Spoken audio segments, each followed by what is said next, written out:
The tech billionaire reiterated calls by the US president and Russia for Ukraine to hold new elections, saying President Zelensky is despised by his people and reiterating President Trump's assertion that he is a dictator.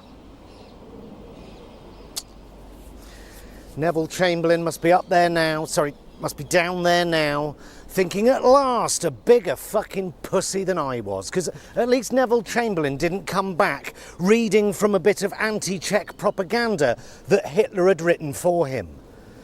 Are we still America's allies now that America is openly using Kremlin propaganda?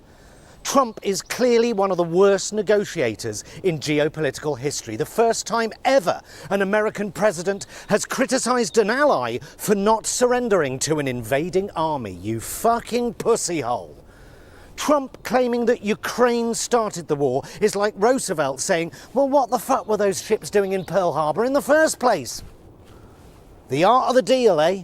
The great negotiator showed his hand after 2 seconds, showed the world that he'd been entirely captured by Kremlin talking points. Instead of at least pretending to be neutral so that he could get his Nobel Peace Prize, he immediately showed that he was openly hostile to one of the parties, and not the invader, the invaded.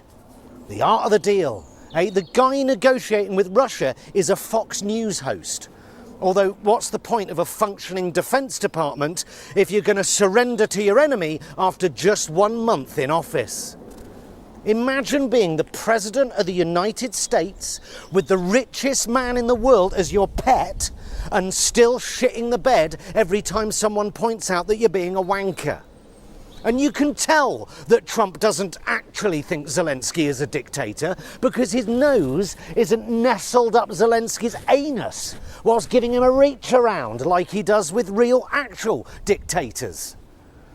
The UK didn't have a general election for 10 years because of World War II. That doesn't make Winston Churchill a dictator. Zelensky has not banned opposition parties, just the ones openly pro-Russian. Just like we banned the fascist party when Hitler was bombing the shit out of us on a nightly basis. Zelensky has not banned independent media, just pro-Russian propaganda. And NATO expansionism is not the reason we have this war. NATO expansion on Russia's borders stopped in 2004. So what? Russia was so annoyed that they waited 10 years to invade Crimea and then a quick 8-year breather and then on to Ukraine. Utter bollocks.